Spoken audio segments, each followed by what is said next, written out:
বানচাল করতে পারবে না যেখানে আমরা আছি, জনগণ তাকায় আছে। গণতন্ত্রের পথে হাঁটার জন্য ন্যূনতম গ্রহণযোগ্য নির্বাচন আমরা প্রত্যাশা করছি। প্রথম কথা আমি যেটা আগে বলেছি সেটাই, যে নির্বাচনে যারা দায়িত্বপ্রাপ্ত আছে, ডিসি, এসপি সাহেব, অন্যরা যারা থাকবেন, তারা কিন্তু, আপনি এই দলগুলো দেখেন, পরস্পর অভিযোগ করেছিল কে কোন দলের। তারা নিরপেক্ষ যাতে আচরণ করে সরকারকে দেখতে হবে। আর মনে রাখতে হবে, এই সরকার, সে আলোচনা আজকে আমরা করতে চাইনি, কিন্তু দেখেন প্রথমে এসে আমাদের সেনাপ্রধান তো এমন দলের নাম উচ্চারণ করলো যে স্বাধীনতা বিরোধী দল। তারপরে বিভিন্ন সময় কথায় কথায় সেনাপ্রধানের সাথে অনেক দল দেখা করতে চলে গেছে, অনেক সচিবরাও এগুলো করেছে। সুতরাং আমরা যে সংকটগুলোর মধ্যে আছি, যেটা মনে করেছিলাম গণ অভ্যুত্থানের মধ্য দিয়ে সংকট উত্তরণের জায়গায় যাওয়া, আমরা কিন্তু যেতে পারিনি।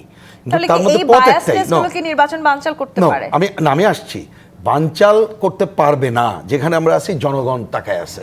কারণ বানচাল যদি কেউ করতে চায়, কেউ যদি কারসাজি করতে চায়, এই নির্বাচন কে কি বললো না বললো তাতে আসা যায় না, মোটেই গ্রহণযোগ্য হবে না।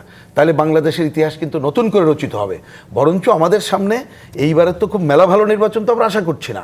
গণতন্ত্রের পথে হাঁটার জন্য ন্যূনতম গ্রহণযোগ্য নির্বাচন আমরা প্রত্যাশা করছি, যার জন্যে পুরো ভোটের সময় যাতে ভোট কেন্দ্রের পরিবেশ শান্তিপূর্ণ থাকে, সবাই যাওয়ার ক্ষেত্রে উৎসাহ পায়, এবং ভোট গণনা সহ ভোটের রেজাল্ট দেওয়ার ক্ষেত্রে কেউ যাতে কোনো ক্রমে ম্যানিপুলেশন না করতে পারে, সেই নিশ্চয়তা নির্বাচন কমিশন এবং সরকারকে দিতে পারে। নিশ্চয়ই সব রাজনৈতিক দল, আমরা তো মনে করি আমরা দায়িত্বশীল আচরণ করব। কেউ যদি দায়িত্বশীল আচরণ না করি, তাহলে সেটাও কিন্তু ইতিহাস তাকে ক্ষমা করবে না। এটা